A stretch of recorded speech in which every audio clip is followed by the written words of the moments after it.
ማን ያውቃል ወገኖቼ ዛሬ በዚህ ጉባኤ መድኃኔዓለምን የማንን ጥያቄ እንደሚመልስ? ማን ያውቃል መድኃኔዓለም ዛሬ ጥያቄያችሁን ዛሬ መልስ ሊመልስላችሁ በጓደኛ ተጠርታችሁ የመጣችሁ ትኖራላችሁ። ድንገት እግረ መንገዳችሁን የገባችሁ ተሳልሜ እመለሳለሁ ብላችሁ ድንገት የተቀመጣችሁ ትኖራላችሁ። የዘመናት ጥያቄን የሚመልሰው እግዚአብሔር የተዘበራረቁትን የኑሯችን ጉዳይ የሚሰበስብልን እግዚአብሔር እንደ ሰው የነገርነውን አይደለም። ዝምታን የሚሰማው እግዚአብሔር በዝምታችሁ ውስጥ ያለውን ጩኸት መድኃኔዓለም ይስማ። ለሰው ያልነገራችሁትን ለሰው ያላማከራችሁትን በር ዘግታችሁ የምታለቅሱበትን ማንም የማያውቅልን ጉዳይ መድኃኔዓለም ያውቃል። ለብቻችን የምንጨናነቅበትን ጉዳይ ጣራ እየቆጠርን የምናድርበትን ጉዳይ አማኑኤልና እኛ እንተዋወቃለን። እንዴት አይነት የመከራ ሌሊት እንደምናሳልፍ እንዴት አይነት የኑሮ መንገሽገሽ ውስጥ ኑሮ እንዳንገሸገሸን ወጥቶ መግባቱ እንደሰለችን እንዴት አይነት አጣብቅኝ ሕይወት ውስጥ እንዳለን ሰው ያውቅልንም። ማን ግን ያውቃል? ስልጣን የማይፈታውን የሚፈታው መድኃኔዓለም፣ ገንዘብ የማይፈታውን የሚፈታው መድኃኔዓለም፣ ቤተ ዘመድ ተሰብስቦ የማይፈታልንን የሕይወታችንን እንቆቅልሽ የሚፈታ እግዚአብሔር፣ ድብቅ ጸሎታችንን የሚያውቅ እግዚአብሔር፣ እምቅድመ ህሊና ኩሎ ያአምር የተባለ እግዚአብሔር፣ ከሐሳብ አስቀድሞ የሚያውቀው እግዚአብሔር ዛሬ ማን ያውቃል የማንን ቋጠሮ እንደሚፈታ? ዛሬ ተረኛው ማን ይሆን? የዘመናት ጥያቄን በቅጽበት የሚመልሰው እግዚአብሔር፣ ለጥያቄያችን መልስ የሆነው አማኑኤል ዛሬ ነገራችንን በሱ አስደግፈን መልስ አልባ የሆነው ጥያቄያችን መልስ አግኝቶ በደስታ ወደ ቤታችን እንድንሄድ መድኃኔዓለም ይርዳን። ዛሬ እኔና እናንተ ለሁለት አምላክ ለሁለት ጌታ እንበረከካለን። አንዱ እግዚአብሔር ነው፣ ሌላኛው ገንዘብ ነው። አንዱ እግዚአብሔር ነው፣ ሌላኛው ስልጣን ነው። አንዱ እግዚአብሔር ነው፣ ሌላኛው ዝናችን ላይ ነን። ወገኖቼ የተደገፋችሁት ሁሉ የሸንበቆ ክምር ነው። ተንዶ ሳይሰብራችሁ ተንዶ ሳይጎዳችሁ የተደገፋችሁትና የያዛችሁትን ነገር ለቃችሁ አማኑኤል ላይ ብቻ ተደገፉ። ማን ያስደግፋል? እረ ንገሩኝ፣ ማን ያስደግፋል? ብትደገፉት ክንዱ የማይዝል ማን ብቻ ነው? እረ ለአማኑኤል ክብር ይሁንለት ለመድኃኔዓለም እሱ ብቻ። በማለዳ እግዚአብሔር ላይ አያጉረመርምም። እንዲህ ነው የሚለው፣ እንዴት እንደተደግፎ እንደተነሳ ያውቃል። ታውቃላችሁ እንዴት እንደተኛችሁ፣ ግን እንደተነሳችሁ አታውቁም። በእንቅልፍ እንዴት አይነት ዓለም ውስጥ እንደነበራችሁ አታውቁም፣ አታስተውሉም። ደግፎ ያነቃችሁ ማን ነው? ወጥታችሁ ለመግባታችሁ ዋስትናችሁ ማን ነው? ተኝተን ለመነሳታችን ዋስትናችን ማን ነው? እኛ እኮ እርግጠኛ ነን አይናችንን የምንከድነው አማኑኤል ስላለ ብቻ ነው። እውነት አስት ዙሪያችንን ካዳመጥነው አይን የማያስከድን ነገር አለ። ግን መድኃኔዓለምን አምነን አይናችንን እንከድናለን። እሱም ደግሞ ታምኖ ሌሊቱን አንግቶ ደግፎ ያነቃናል። ደግፎ ላነቃችሁ ለአማኑኤል ክብር ይሁን። አቤቱ እንደ ቸርነት መጠን ማረኝ ይላል። እንደምን መጠን? እንደምን መጠን? እንደ ቸርነት መጠን ማረኝ፣ መተላለፌን ደምስስልኝ፣ አንተን ብቻ በደልኩ፣ በፊትህም ክፉ ስራ ሰራው እያለ በእግዚአብሔር ፊት ለፊት ኃጢአቱን ያምናል። ዛሬ እኮ ራሳችን በጽድቅ ወንበር ላይ ኮፈሰን እንመለሳለን። ነጭ ለብሰን እንመጣለን፣ ነጭ ለብሰን እንሄዳለን። ውስጣችን ግን እንደቆሸሸ ነው። ውስጣችን ግን አልጸዳም።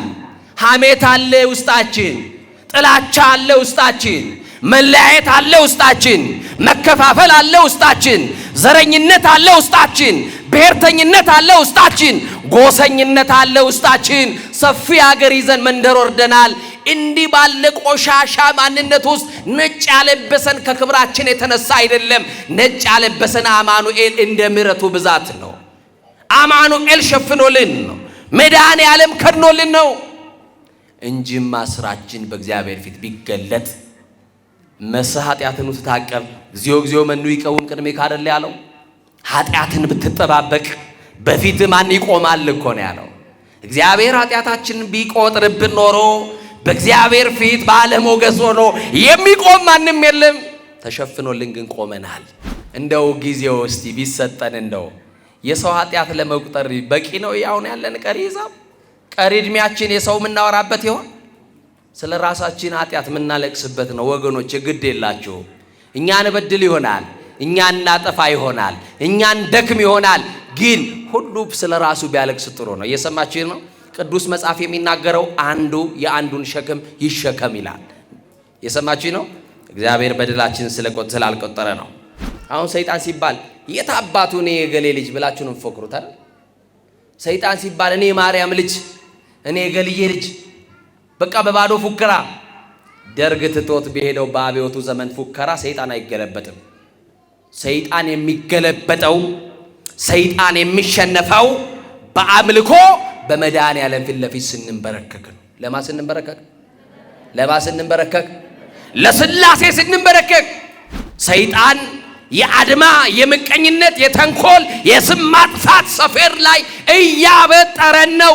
አንዳንድ ጊዜ ለእምነታችን የተሟገትን እየመሰለን አባቶችን ሁሉ በድፍረት የምንሳደብ ደፋሮች አድርጎናል ሰይጣን። ለቤተ ክርስቲያን የተቆረቆርን እየመሰለን፣ ግን አይምሰላችሁ፣ ቤተ ክርስቲያንን እያፈረስናት ያለነው እኛው ነን። ለቤተ ክርስቲያን ጠላት እኛ ነን የሆነው። ሰድቦ ለሰባዳቢ እየሰጠን ያለነው ቤተ ክርስቲያን እኛ ነን። ደግሜ የምነግራችሁ እውቅና ለመስጠት አይደለም። አንቺ የ2 ዓመት እንደው የጸሎት ልምድ አለሽ ወይ ነው ሰይጣን ላይ። አንተ ትጋሃ ሌሊት አለ ወይ? ሌሊት ተነስተ መጸለይ ጀምረሃል ወይ? ውዳሴ ማርያሙን ገልጣችሁ የዕለት ውዳሴ ማርያም እናደርሳለን ወይ? በእግዚአብሔር ፊት ለፊት ኃጢአታችንን እያሰብን ነገረ መስቀሉን እያሰብን እናለቅሳለን ወይ? አያችሁ ክስረታችን ወገኖቼ።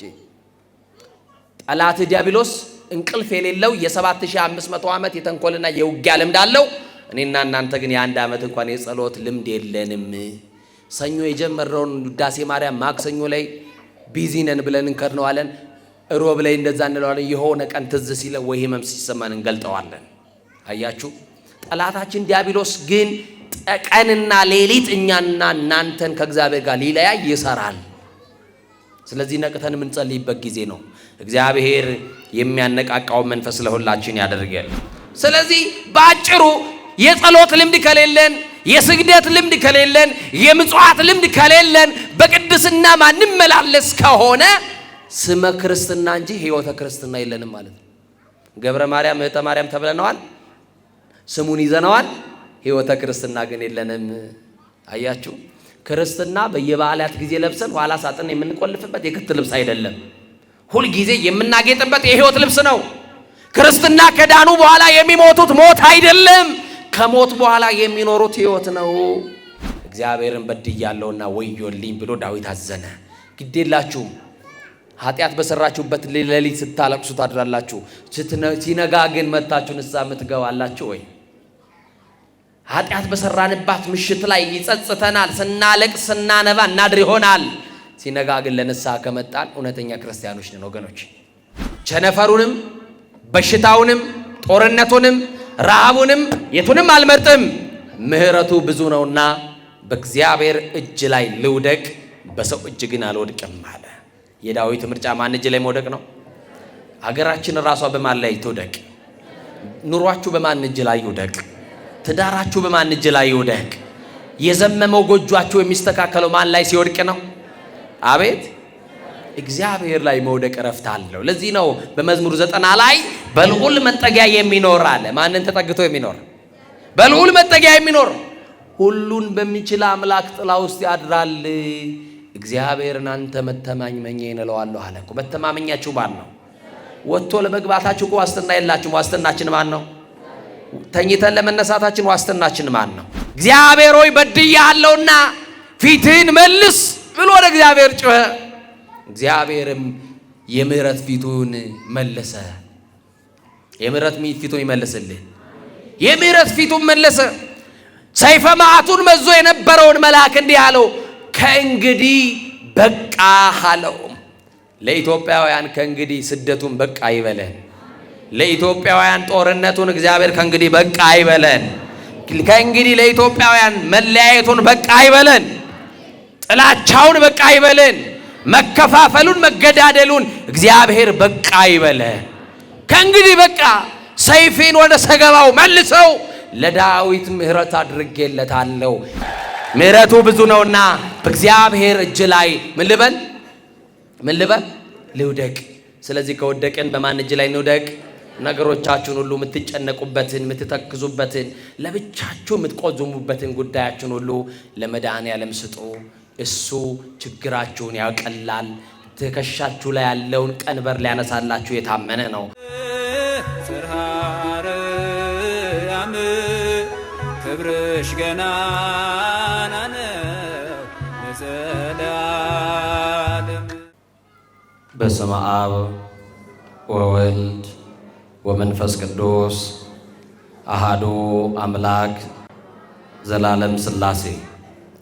እግዚአብሔር በጌትነቱ ያለ ምስጋና ገንዘቡ የሆነ አምላክ ዘመን የማይቆጠርለት ከዘመናት በፊት የነበረ ፍጥረታትን ሁሉ ያለ ድካም የፈጠረ የቸርነቱ ባህረ ሙላት የማይለካ ቅድመ ዓለም የነበረ ሊያዩት የማይቻል ስውር ሊቀርቡት የማይቻል እሳት ሊዳስሱት የማይቻል የኃይል መንፈስ ኃያላን ሊቋቋሙት የማይቻላቸው የማይሾሙት ንጉሥ እንደ ቸርነቱ አባታችን እንደ መለኮትነቱ አምላካችን ፀሐይን በቀን ጨረቃና ከዋክብትን በሌሊት ያሰለጠነ ዕድሜ የጨመረልን መድኃኔዓለም ዘመን የቀጠለልን መድኃኔዓለም ነጭ ያለበሰን መድኃኔዓለም የሽበትን ክብር ዘውድ አድርጎ በራሳችን ላይ የደፋልን መድኃኔዓለም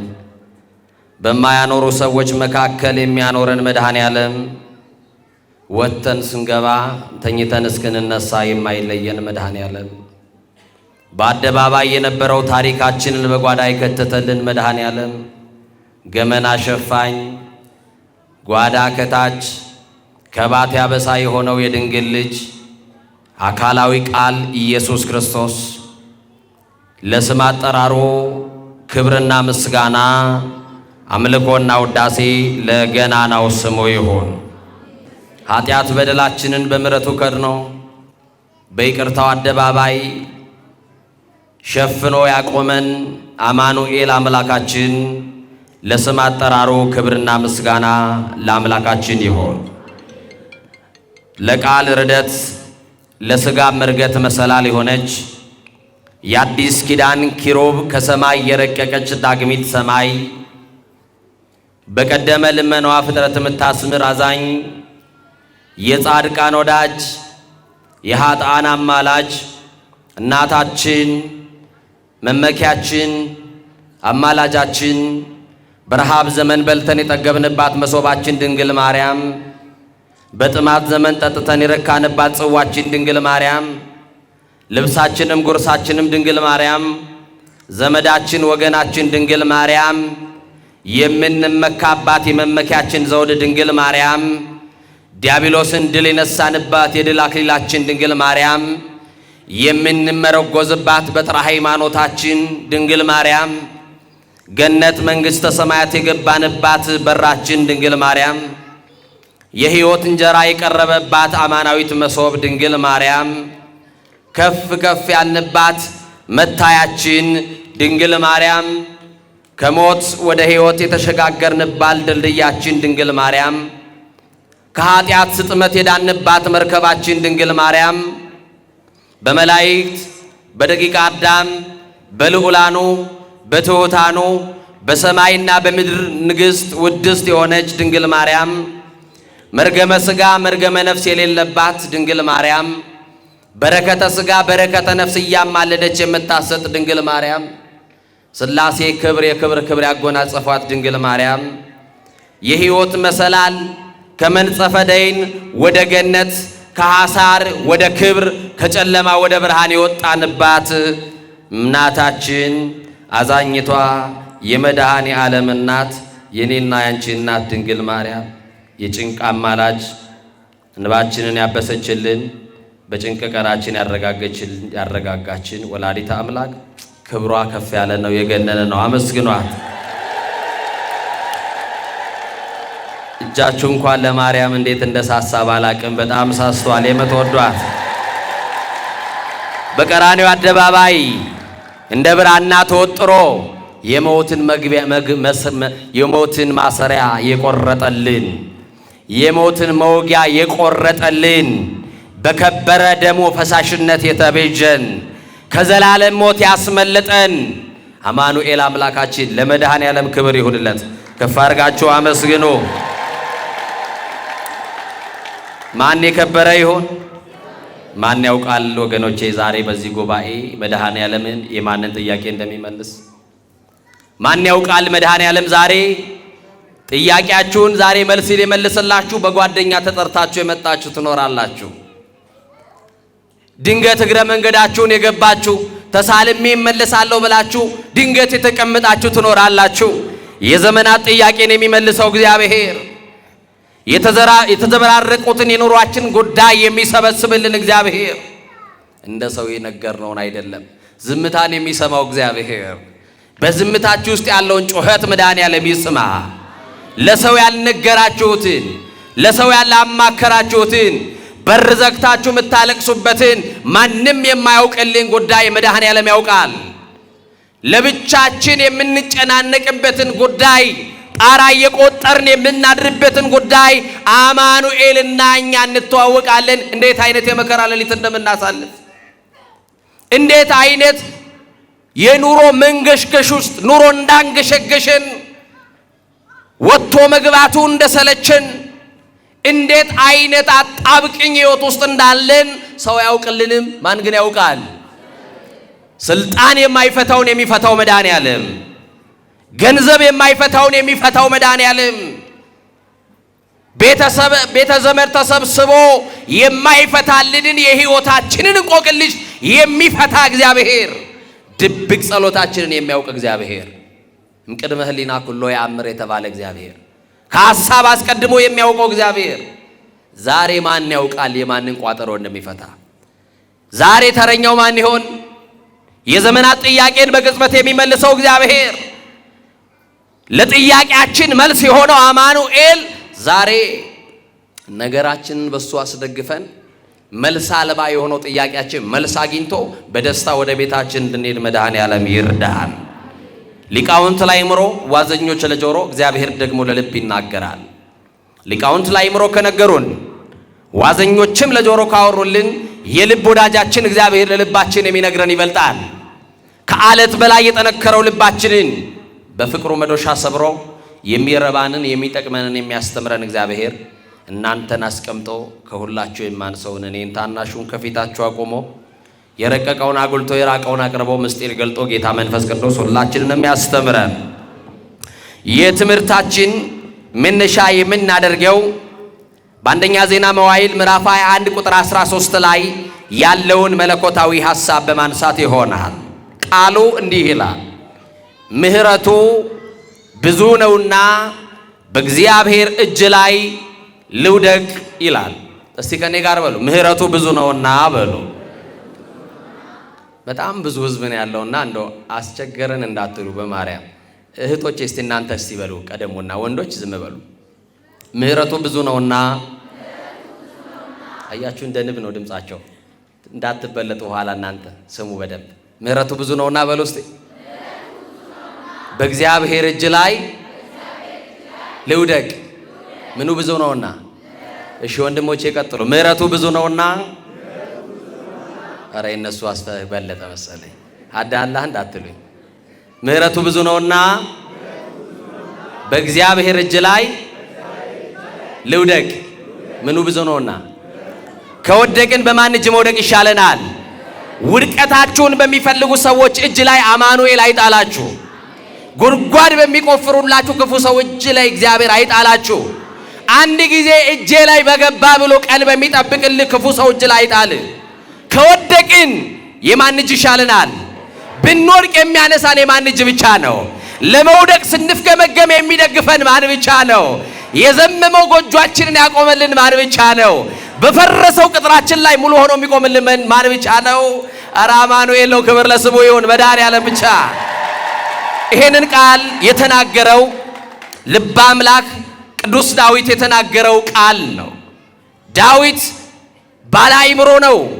ዳዊት መንፈሰ ጠንካራ ነው። እግዚአብሔር እንደ ልቤ ያለው ነው ዳዊት። ይገርማችኋል፣ ዳዊት እንደኔና እንደናንተ አጉረምራሚ አይደለም። አምልኮ ያውቃል ዳዊት። ለማን እንደሚበረከክ ለማን እንደሚገዛ ጠንቅቆ ያውቃል። ወገኖቼ ዛሬ እኔና እናንተ ለሁለት አምላክ ለሁለት ጌታ እንበረከካለን። አንዱ እግዚአብሔር ነው፣ ሌላኛው ገንዘብ ነው። አንዱ እግዚአብሔር ነው፣ ሌላኛው ስልጣን ነው። አንዱ እግዚአብሔር ነው፣ ሌላኛው ዝናችን ላይ ነን። ወገኖቼ የተደገፋችሁት ሁሉ የሸንበቆ ክምር ነው። ተንዶ ሳይሰብራችሁ ተንዶ ሳይጎዳችሁ የተደገፋችሁትና የያዛችሁትን ነገር ለቃችሁ አማኑኤል ላይ ብቻ ተደገፉ። ማን ያስደግፋል? ኧረ ንገሩኝ፣ ማን ያስደግፋል? ብትደገፉት ክንዱ የማይዝል ማን ብቻ ነው? ኧረ ለአማኑኤል ክብር ይሁንለት፣ ለመድኃኔዓለም እሱ ብቻ። እና ወገኖቼ ቅዱስ ዳዊት እንዲሁ አይደለም ባለ አእምሮ ነው ያልኳችሁ። መሽቶ ሲነጋ በእግዚአብሔር ፊት አያጉረመርምም። እናቶቼ ንገሩኝ፣ ዛሬ መሽቶ ሲነጋ ኪዳን እየሄዳችሁ መንገድ ላይ ከሰዎች ጋር ስትገናኙ እንዴት አደርሽ ወይዘሮ ገሌ ስትባይ እግዚአብሔር ይመስገን እንላለን አይደል? ግን ቀጥለን ደግሞ የምናቀርባት ደግሞ ሮሮ አለች አይደል? ባክሽ ሌሊቱን ሲቆርጠኝ ሲፈልጠኝ አደረ እንላለን አይደል? ምን አዳር አለ ብለህ ነው? ሌሊቱን እኮ ነው እንዲሁ ነው የነጋልኝ እንላለን። ግድ የለም ስትገላበጥ ብታድርም ሌሊቱን ያነጋልህ ማን ብቻ ነው? ሲቆረጥምም ሲፈልጥም ብታድር ሌሊቱን ለሞት ያላደረገብህ ደግፎ ያነሳ ማን ነው? ለዚህ ነው ልበ አምላክ ቅዱስ ዳዊት እንዲህ አለ፣ አንሰ ሰከብኩ ኖም ኮተንሳይኩስ እግዚአብሔር አንሳን ይላል። ጠዋት ተነስቶ በማለዳ እግዚአብሔር ላይ አያጉረመርምም። እንዲህ ነው የሚለው።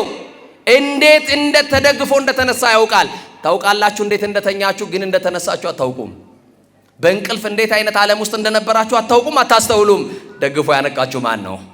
ወጣችሁ ለመግባታችሁ ዋስትናችሁ ማን ነው? ተኝተን ለመነሳታችን ዋስትናችን ማን ነው?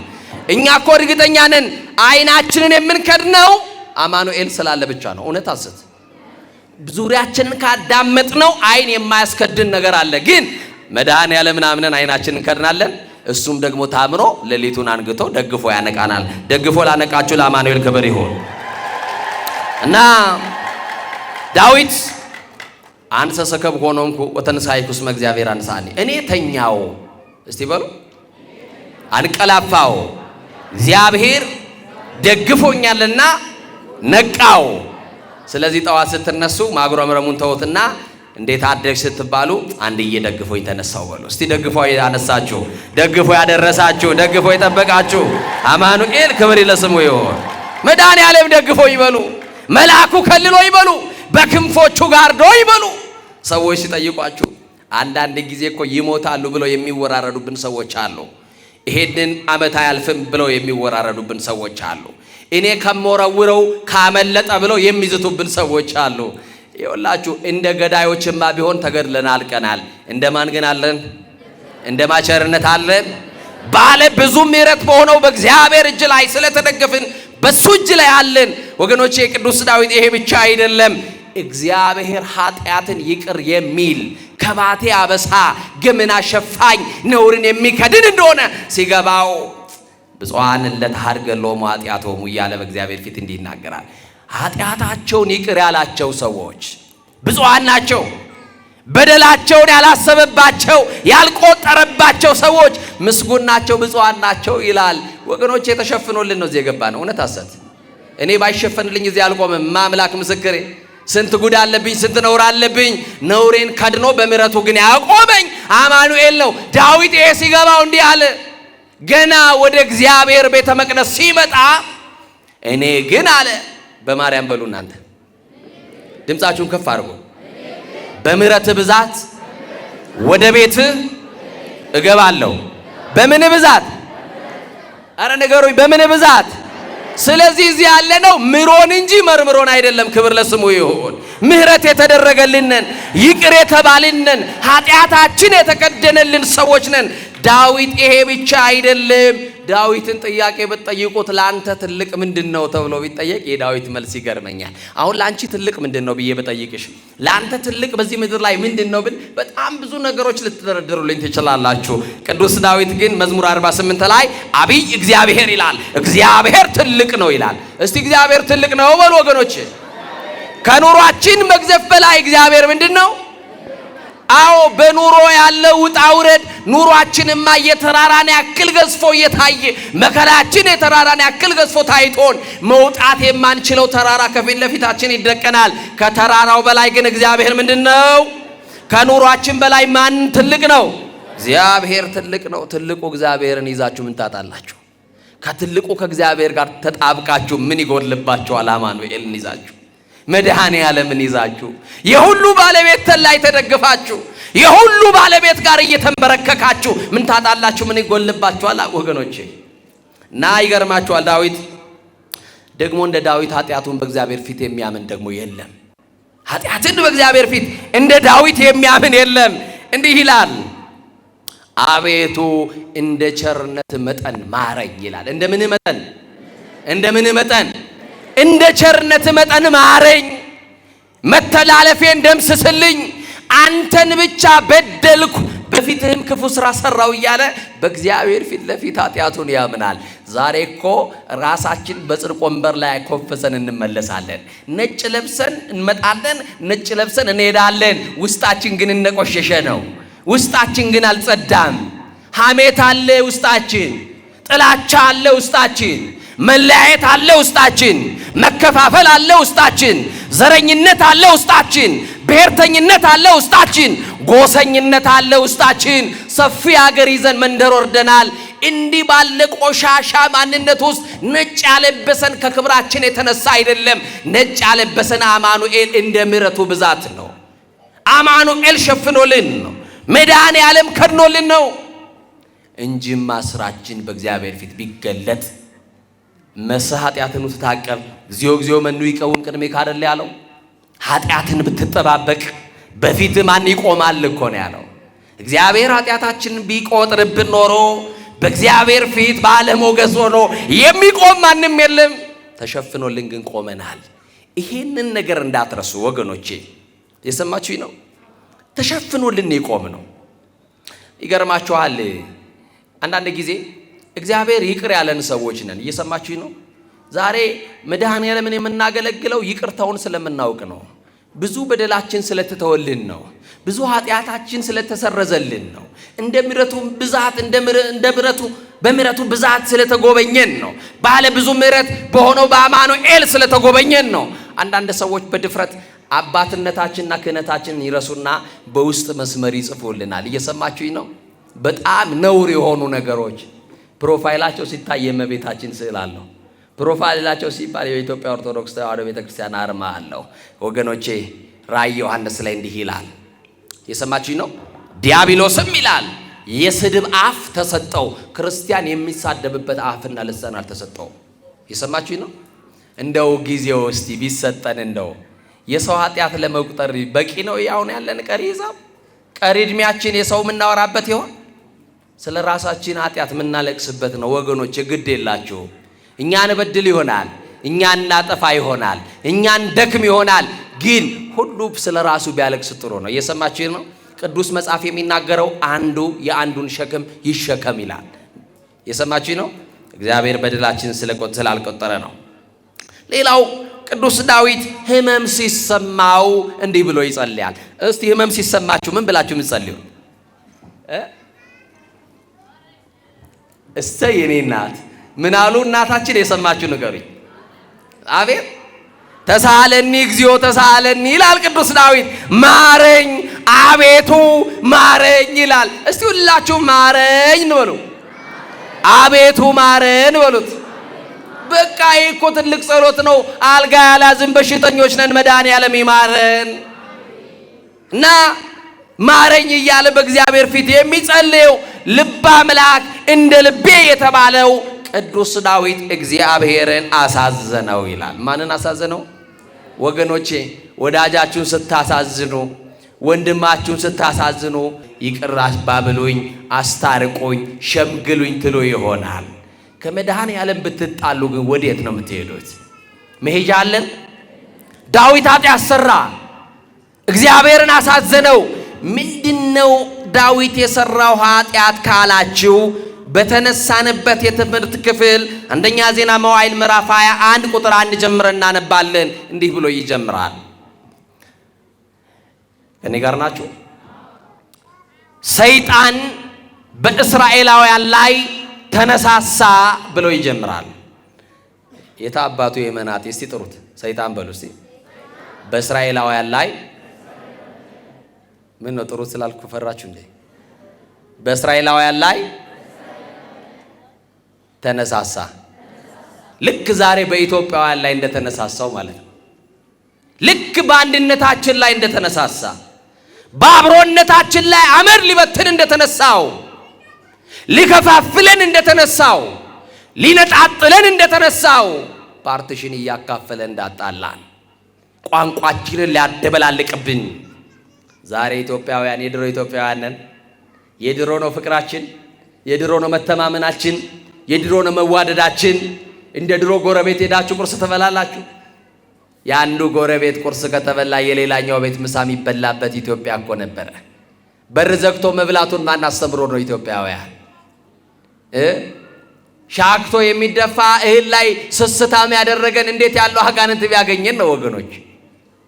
እና ወገኖቼ ሰይጣን በእስራኤላውያን ላይ ተነሳሳ ካለ በኋላ ዝቅ ብላችሁ ስታነቡ ዳዊትንም ቀሰቀሰው ይላል። ልብ አድርጉ። ማንን ቀሰቀሰው? ማንን ቀሰቀሰው? ዳዊትን ቀሰቀሰው። በትጋት እያገለገለ ያለውን ለጥፋት ይቀሰቅሳል። ሰይጣን ክፉ ነው። ታማኙን ለተንኮል ይቀሰቅሰዋል፣ ለአድማ ይቀሰቅሰዋል። ሰይጣን ክፉ ነው። ጻድቁን ለዝሙት ይቀሰቅሰዋል። ሰይጣን ክፉ ነው። አሁን በዚህ መድረክ ላይ ስለ ሰይጣን እውቅና እየሰጠዋችሁ እንዳልሆነ ትረዱኛላችሁ። ሰማችሁኛ? አሁን ሰይጣን ሲባል የት አባቱ እኔ የገሌ ልጅ ብላችሁ ነው የምትፎክሩት አይደል? ሰይጣን ሲባል እኔ ማርያም ልጅ፣ እኔ የገልዬ ልጅ፣ በቃ በባዶ ፉከራ። ደርግ ትቶት በሄደው በአብዮቱ ዘመን ፉከራ ሰይጣን አይገለበጥም። ሰይጣን የሚገለበጠው፣ ሰይጣን የሚሸነፈው በአምልኮ በመድኃኔዓለም ፊት ለፊት ስንንበረከክ ነው። ለማ ስንንበረከክ? ለማ ስንንበረከክ? ለሥላሴ ስንንበረከክ። አያችሁ፣ እንደ ተጻፈው እንደ እግዚአብሔር ቃል መኖር ያልቻለ ሰው ታዲያ ሰይጣን ላይ ምን ፉከራ ቢያወጣበት? በቴሌቪዥን መስኮቶች እያየን ዛሬ ውጉት እየተባለ ወጋ ነው እንደሚባል የሚወጋ ነገር የለም። እየሰማ ነው አይደል? አዎ። ዳዊት ብርቱ ነው። ዳዊት እግዚአብሔር የወደደው እንደ ልቤ የተባለ ሰው ነው። የሰይጣን ዓላማ ምንድነው ካላችሁ፣ ዳዊትን የቀሰቀሰው ለምንድነው ካላችሁ፣ ከእግዚአብሔር ጋር ሊያጣላው። የሰማችሁ ነው አይደል? ሊያጣላው።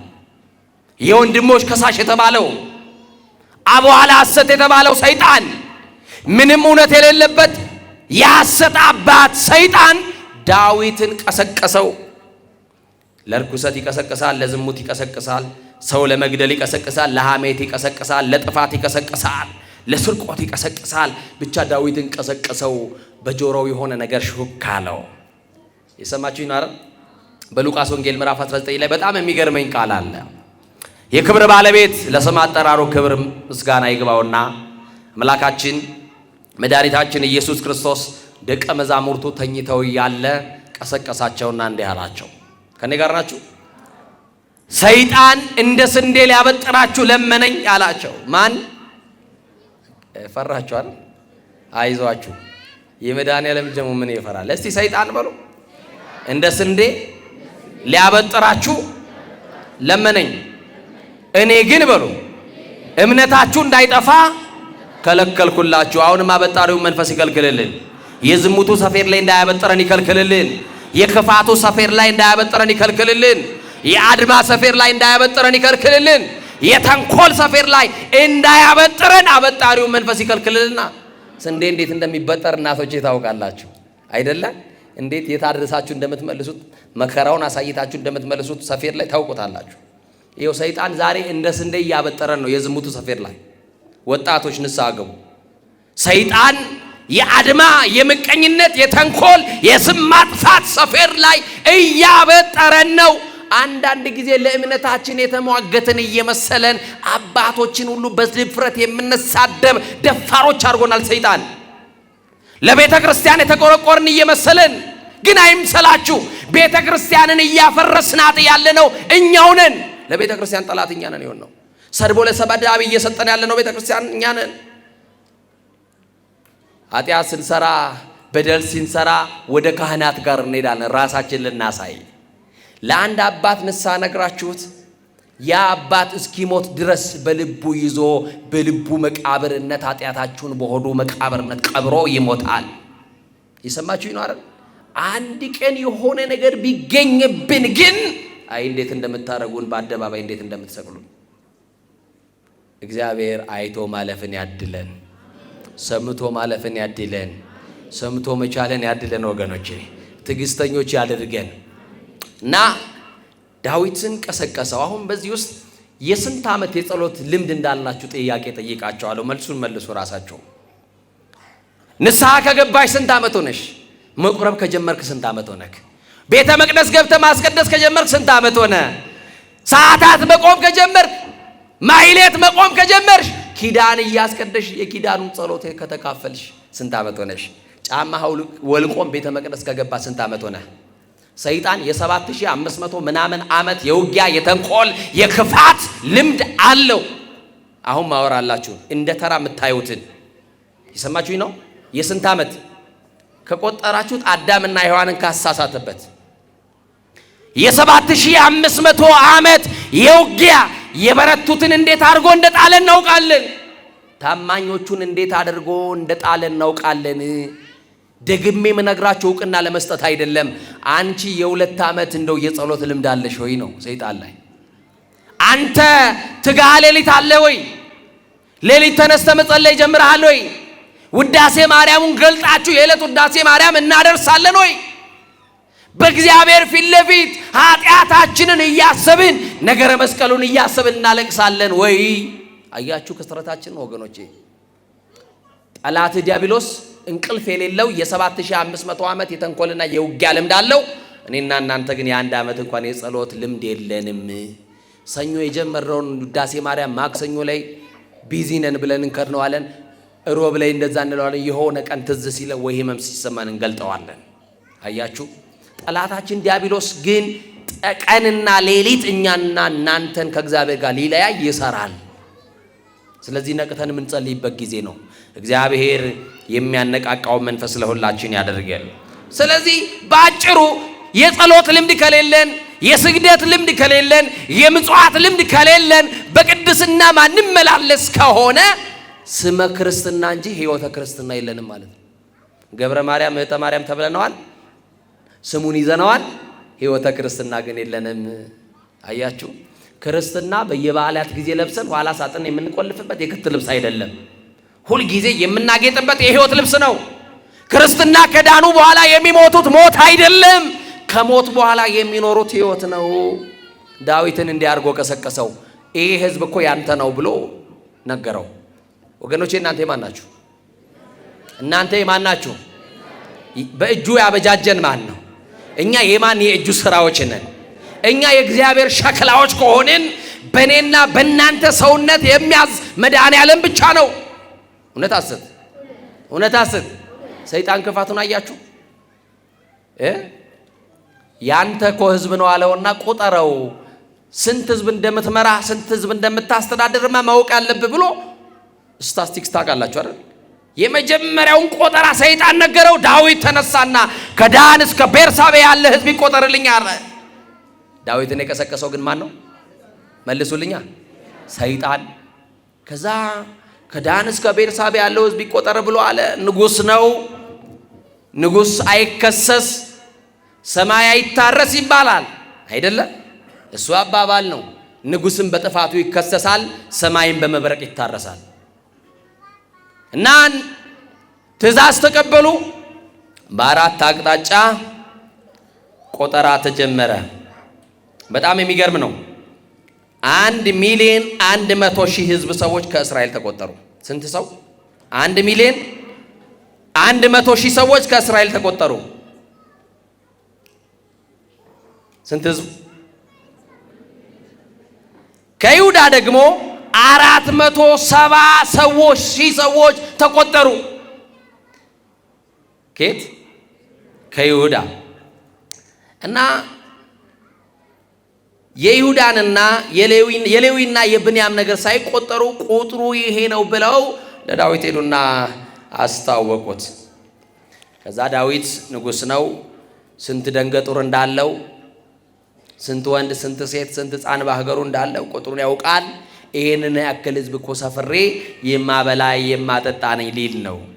ቅዱስ ወንጌል ደግሞ እንደዚህ ይላል፣ የናንተስ የራሳችሁ ጸጉር ሳይቀር ተቆጥሯል ይላል። የሰማችሁ ይናል። ንጉሥ ዳዊት በቁጥር በአሃዝ 1 2 3 ብሎ ነው ያስቆጠራቸው። የፈጠረን እግዚአብሔር ደግሞ የራሳችንን ጸጉር ሳይቀር ምን ብሎታል? ቆጥሮታል። እና በዚህ የተነሳ በዛ የነበረ አስተዋይ ሰው በቤተ መንግስት ውስጥ ነበረና ያደረገው ትክክል እንዳልሆነ ዳዊት እንዳጠፋ መቁጠር እንዳልነበረበት እንዲህ አለውና ንጉሥ ዳዊት ቁጥሩን ነግረናል፣ ግን ልክ አይደለም፣ መቁጠር አልነበረብህም። ይሄ ሕዝብ እኮ የእግዚአብሔር እንጂ ያንተ አይደለም አለው። የማን ነው አለው? ይሄ ሕዝብ የማን ነው አለው? የእግዚአብሔር ነው። ሰሪ አለው፣ ፈጣሪ አለው፣ ባለቤት አለው። አንተ ምን ቤት ነህ? አንተን የሾመ እኮ እግዚአብሔር ነው አለው። ማን ነው የሚሾም? ማን ነው የሚሽርስ? ማን ነው የሚያከብር? ማን ነው የሚያዋርድስ? ማን ነው ባለጠጋ የሚያረግ? ማን ነው ድሃስ የሚያረግ? ማን ነው የሚያወጣ የሚያወርድ የሚያስገባ የሚያስወጣ? ማን ነው የሚገድል የሚያድን? ማን ብቻ ነው? እግዚአብሔር ነው። ስለዚህ ልክ አይደለም ሲለው ዳዊት ወደ ልቡ ተመለሰ። ወደ ልባችን እንድንመለስ እግዚአብሔር መንፈስ ቅዱስ ይርዳል። እግዚአብሔርን አሳዝኘዋለሁ፣ እጅግ ተጨንቄያለሁ አለ። እስቲ በሉ እጅግ ተጨንቄያለሁ በሉ። የምንጨነቅበት ጭንቀት ይለያያል እንጂ ዛሬ በህይወታችን ውስጥ ጭንቀቶች አሉ። የማይጨነቅ ሰው የለም። ትምህርት የተማረው ስራ በማጣት ይጨነቃል። ትምህርት ደግሞ ያልጨረሰው ደግሞ ነገ ስለማለፍ ስላለማለፍ ከዩኒቨርሲቲ ግራጁዌት ስለማድረግ ኤግዚስት ኤግዛም የሚባል ፈተና ያስጨንቃችኋል አይደል? ተማሪዎች ገና ዩኒቨርሲቲ እያላችሁ ተመርቄ እወጣለሁ ወይ? ይሄ ሁሉ ራሱ ጭንቀት ነው። ተማሪው ይጨነቃል፣ አስተማሪው ይጨነቃል፣ ወላጅ ይጨነቃል፣ ልጆች ይጨነቃሉ። የምንጨነቅበት ጭንቀት ይለያያል እንጂ በእያንዳንዳችን ቤት ጭንቀት አለ። አያችሁ፣ የዳዊት ጭንቀት ደግሞ እግዚአብሔርን በመበደሉ ነው። ብዙዎቻችን ስለ ኑሯችን ነው የምንጨነቀው። ብዙዎቻችን ስለ ጤፍ፣ ስለ ሽሮ፣ ስለ በርበሬ ነው የምንጨነቀው። ኃጢአት በመስራታችን የምንጨነቅ ጥቂቶች ነን። በደል በመስራታችን ከእግዚአብሔር ጋር ያለን ግንኙነት በመቋረጡ የምንጨነቅ ጥቂት ነን። አያችሁ፣ የዳዊት ጭንቀት እግዚአብሔርን በድዬዋለሁ ብሎ እጅግ ተጨንቄያለሁ አለ። እግዚአብሔር ደግሞ እንዲያደረገ ጋድ የተባለ ነብይ አስነሳና ወደ ዳዊት ላከ ይላል። ለሕዝብ አለቃ ለዳዊት እንዲህ ብለህ ንገረው፣ በድለኸኛል በለዋል። እስቲ ምን ብለኸኛል? ምን ብለኸኛል? በድለኸኛል። ሕዝቡን ለምን ቆጠርክ? ሳኦል በፊቴ ያደረገውን ታውቃለህ። አንተስ እንዴት ታሳዝነኛለህ ብለህ ንገረው። አደርግብህ ዘንድ የቱን ትሻለህ ብለህ ንገረው አለው። ያ ነቢይ ከዋሻው ወጥቶ ወደ ዳዊት ሲመጣ እግዚአብሔር ለነቢዩ ለጋድ የተናገረው ነገር እንዳለ አስተዋለ። እግዚአብሔርን በድያለሁና ወዮልኝ ብሎ ዳዊት አዘነ። ግዴላችሁም ኃጢአት በሰራችሁበት ሌሊት ስታለቅሱ ታድራላችሁ፣ ሲነጋ ግን መጥታችሁ ንስሐ የምትገባላችሁ ወይ? ኃጢአት በሰራንባት ምሽት ላይ ይጸጽተናል። ስናለቅስ ስናነባ እናድር ይሆናል። ሲነጋ ግን ለንስሐ ከመጣን እውነተኛ ክርስቲያኖች ነን ወገኖች። እና ጋድ መጣ። ንጉሥ ሆይ እግዚአብሔር ወደ አንተ ልኮኛል፣ እጅግ ተቆጥቷል፣ እግዚአብሔር በድለኸኛል ብሏል። አደርግብህ ዘንድ 3 ነገር በከተማህ አመጣለሁ፣ የቱን ትሻለህ? ከ3ቱ አንዱን ምረጥ አለው እግዚአብሔር። ዳዊት ምንድነው እግዚአብሔር የሚያደርግብኝ ብሎ የጋድን ንግግር ጠበቀ። የ3 ዓመት ረሃብ በሀገር ላይ አመጣለሁ፣ ይህንን ማትመርጥ ከሆነ የ3 ዓመት የጠላት ሰይፍ አመጣለሁ፣ ይህንንም ማትመርጥ ከሆነ የ3 ዓመት ጽኑ ቸነፈር በሽታ ሰድብሃለሁ።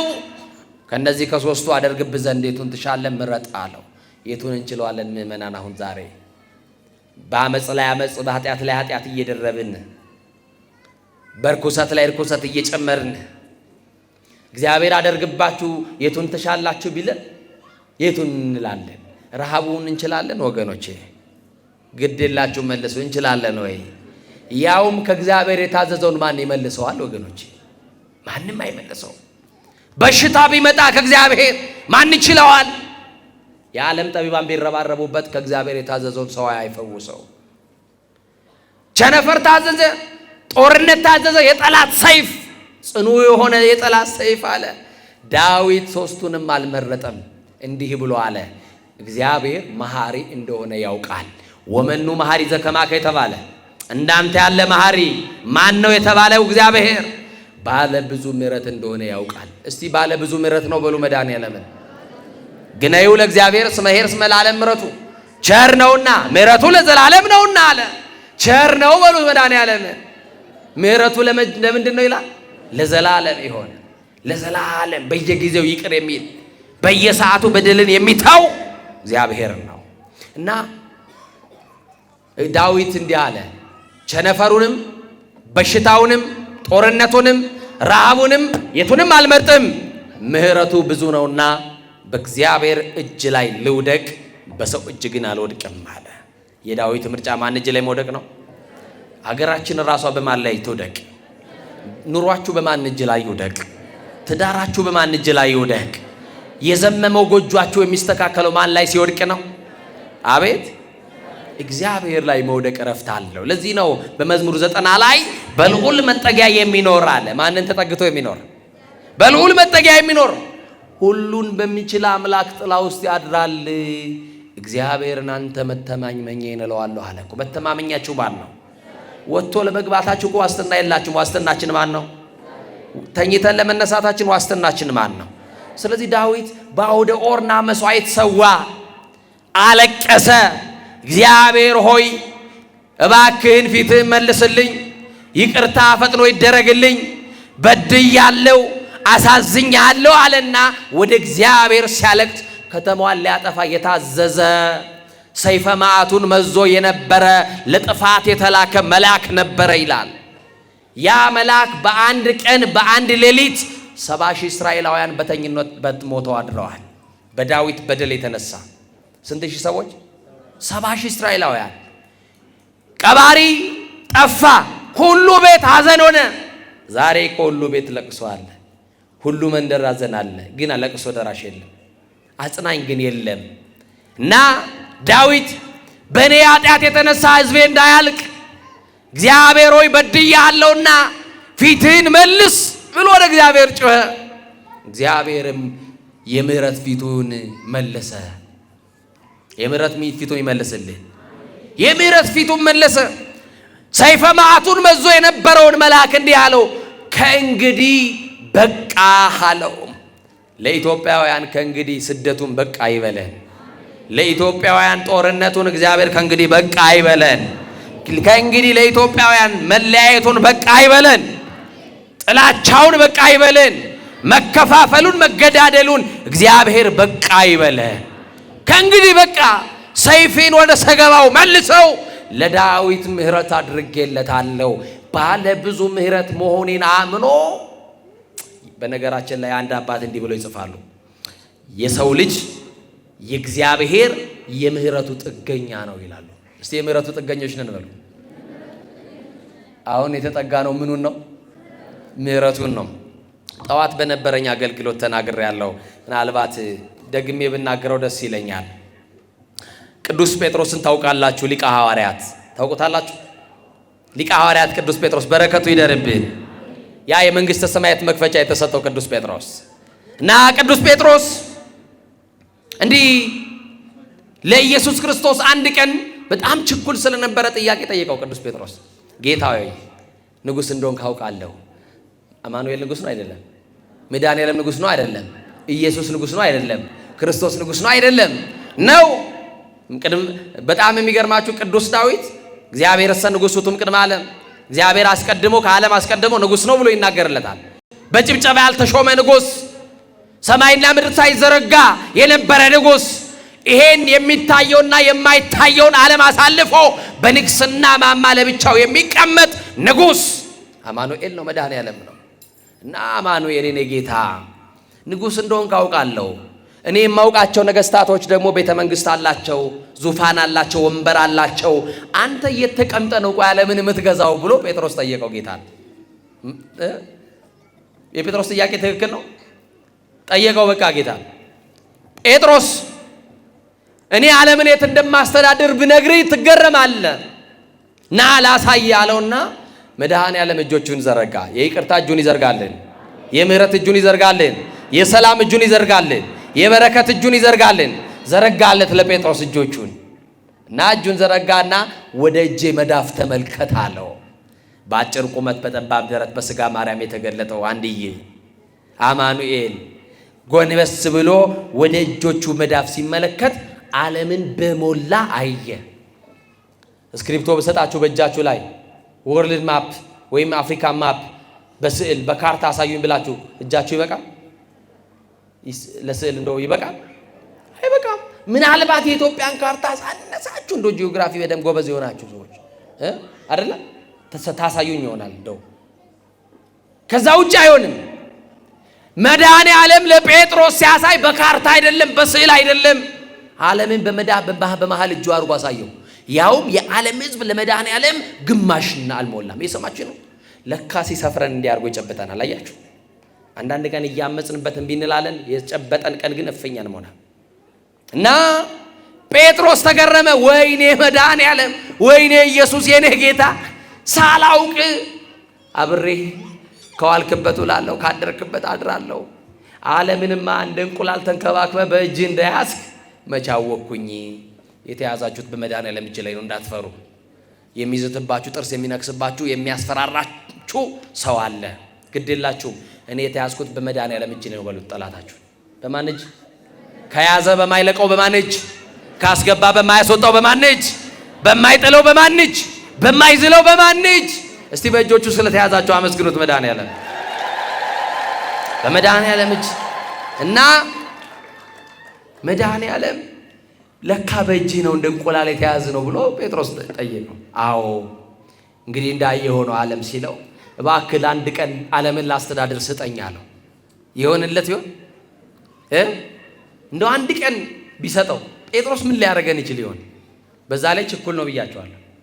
እንደው ለእናንተ ከኛ መካከል ለአንዳችን አንድ ቀን ቢሰጠን እንደው እቺን ዓለም አንድ ቀን ገልብጠናት ነው የምናድረው እና እንኳን ዓለምን ቀበሌ ቢሰጠን ምን እንደምናደርገው እኮ እናውቃለን አይደለ?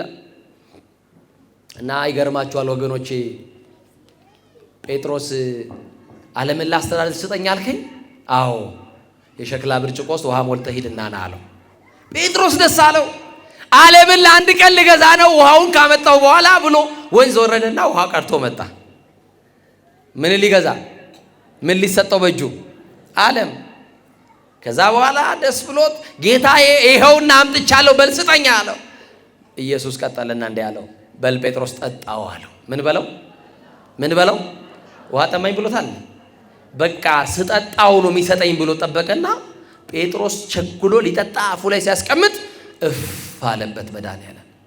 ጴጥሮስ አንቀላፋ። ምን አለ? አንቀላፋ። ከእጁ የነበረው የሸክላ ብርጭቆ አመለጠውና ወደቀ።